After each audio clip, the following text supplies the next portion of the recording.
Hello दोस्तों, SJ कहानी सागर में आपका स्वागत है। आज की हमारी कहानी है चिड़।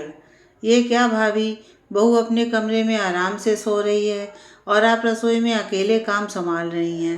वृंदा ने दीपिका के पास सीधे रसोई में आकर तेज आवाज़ में पूछा।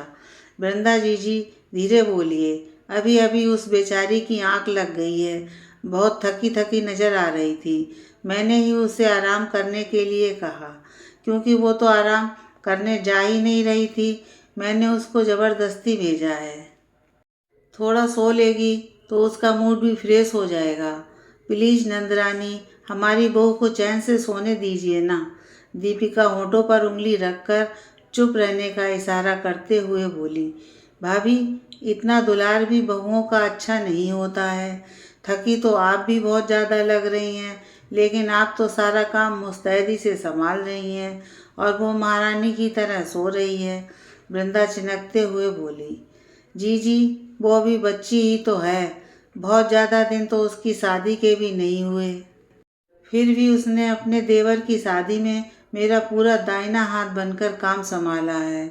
तब तो आपने उसकी प्रशंसा में एक भी शब्द नहीं बोला, और इस समय वो जरा सा आराम करने के लिए लेट गई तो वो आपको खटक रहा है।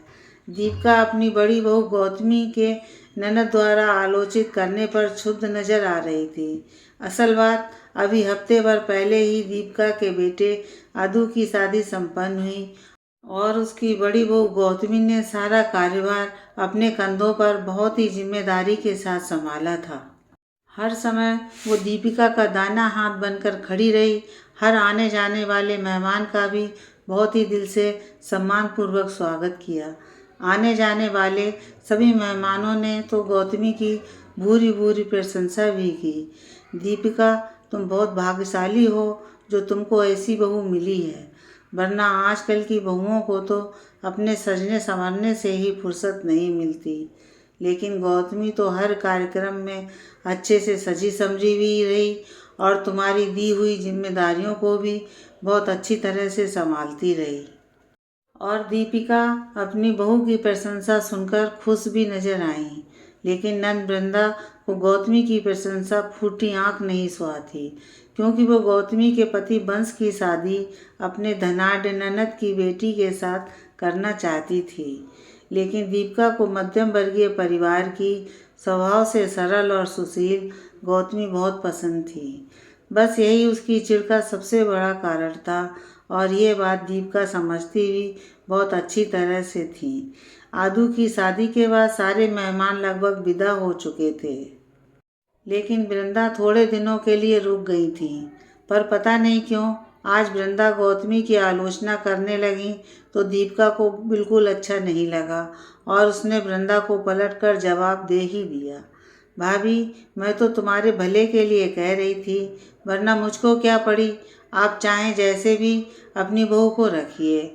वृंदा दीपिका के जवाब से शायद चिढ़ उठी थी। जी, मेरी ज़्यादा चिंता करने की ज़रूरत नहीं है, क्योंकि मुझे पता है कि मुझको अपना परिवार कैसे चलाना है, और मैं किसी और को अपने परिवार में दखलंदाजी भी नहीं करने देना चाहती, क्योंकि मेरे लिए मेरे परिवार की अहमियत सबसे ज़्यादा है। जब गौतमी मुझको बिल्कुल अपनी माँ सा प्यार दे सकती है तो मैं उसको एक बेटी जैसा क्यों नहीं।